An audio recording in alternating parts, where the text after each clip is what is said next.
Ask anyone how Napoleon Bonaparte lost his empire, and they will likely give you one of two answers: the freezing, deadly winter of Russia, or the chaotic bloodbath at the Battle of Waterloo. It is a legendary story, but it is entirely wrong. The truth is, the greatest military genius of the 19th century wasn't defeated by enemy generals, harsh weather, or better soldiers first.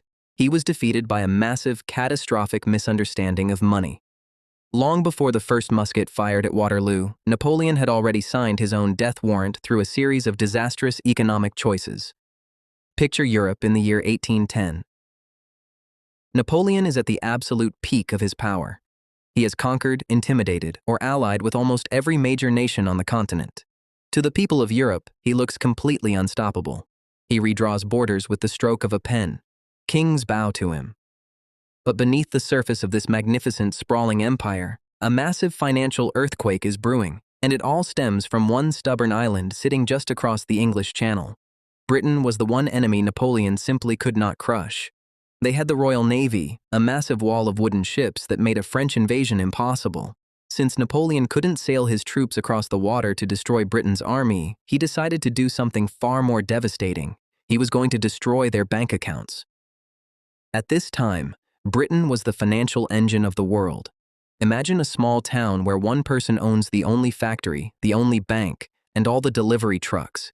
That was Britain to the rest of the globe. They manufactured the goods everyone wanted and had the ships to sell them anywhere. Napoleon realized that if he could cut off Britain's customers, their factories would close, their banks would collapse, and their government would go bankrupt. Without money, Britain couldn't fund the armies fighting against him. So, he issued a decree that changed history. It was called the Continental System. The rule was remarkably simple. No country in Europe was allowed to trade with Great Britain. No British ships could dock in European ports. No British goods could be bought or sold. Napoleon was essentially trying to put a massive financial fence around the entire continent of Europe. On paper, it looked like a masterpiece of economic warfare. But running an economy by force is like trying to hold water in your bare hands. The tighter you squeeze, the faster it leaks out. What Napoleon failed to understand is that trade isn't just a luxury. It is the blood that keeps a nation alive. By blocking British goods, Napoleon wasn't just hurting his enemy.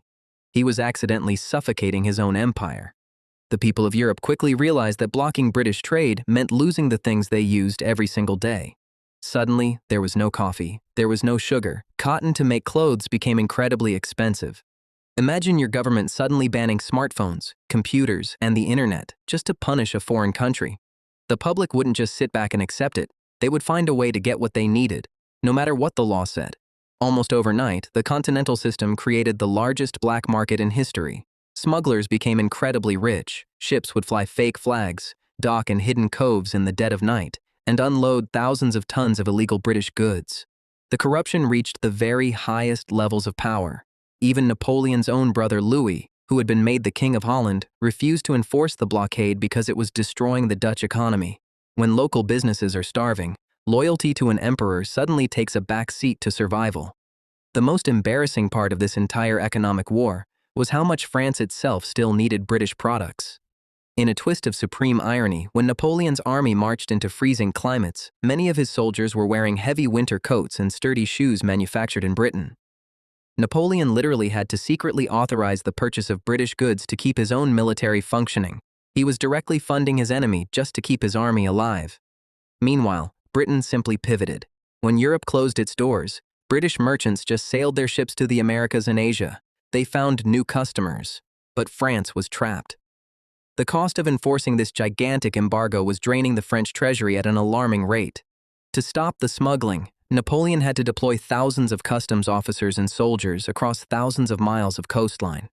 Imagine a business owner who spends all of their revenue on security guards to watch their own employees, leaving absolutely no money to actually grow the business. France was burning through cash just to maintain an illusion of control. Port cities across France and its allies, which had once been thriving hubs of wealth, turned into ghost towns. Unemployment skyrocketed. The people who once cheered for Napoleon's victories were now losing their livelihoods and going hungry. This immense financial pressure forced Napoleon into making the most fatal mistakes of his life. Because the Continental System was leaking like a sieve, he realized he had to control every single inch of the European coastline. If one country allowed British ships to dock, the whole blockade would fail. This obsession with closing the economic loopholes pushed him to invade Spain and Portugal. He thought it would be a quick military action to secure the ports. Instead, it triggered a brutal, endless guerrilla war that tied down hundreds of thousands of French troops and drained his already exhausted treasury. Napoleon himself later called it his Spanish ulcer, a bleeding wound that slowly drained the life out of his empire's finances. The ultimate breaking point, however, was Russia. By 1812, the Russian economy was practically collapsing under the weight of Napoleon's rules. Russia was a massive exporter of grain and timber, and Britain had always been their best customer. To avoid total national bankruptcy, the Russian Tsar made a desperate move and quietly opened his ports to British trade. Napoleon was furious. He felt his authority was being directly challenged. But more importantly, he knew that if Russia broke the blockade, the rest of Europe would instantly follow, and his entire strategy of economic dominance would vanish overnight. He assembled the largest army the world had ever seen and marched into Russia. He didn't do this because he simply wanted more land. He invaded to force a trade partner back into compliance. It was a catastrophic war triggered by a trade dispute. Hundreds of thousands of men marched into the freezing unknown, and they died starving and shivering because a financially exhausted empire could not afford to supply them over such massive distances. The supply chains broke long before the army did. When Napoleon finally faced his enemies at Waterloo a few years later, he wasn't leading a wealthy, unstoppable superpower. He was leading a bankrupt, exhausted nation that had spent a decade tearing its own economy apart. Waterloo was simply the final foreclosure notice on an empire that had already gone broke. The tragedy of Napoleon's downfall is a warning that echoes right into the modern world. It is incredibly easy for powerful leaders, giant corporations, and even everyday people to believe that sheer willpower can overcome basic math. We see it today when governments launch massive trade wars without considering the fragile supply chains that keep their citizens fed. We see it when companies borrow endless amounts of money to crush their competition, only to collapse under the weight of their own debt. We see it whenever someone assumes that the economy will just magically bend to their ego.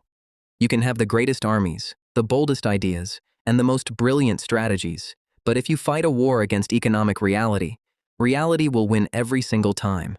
If you genuinely enjoy uncovering the hidden financial stories behind history, I would love for you to subscribe and join the community. What do you think was the real turning point in Napoleon's downfall? Was it Waterloo, Russia, or the economic war he started? I'd love to hear your thoughts in the comments. History remembers the men who win the battles, but it is the ledger that decides who can afford to fight them.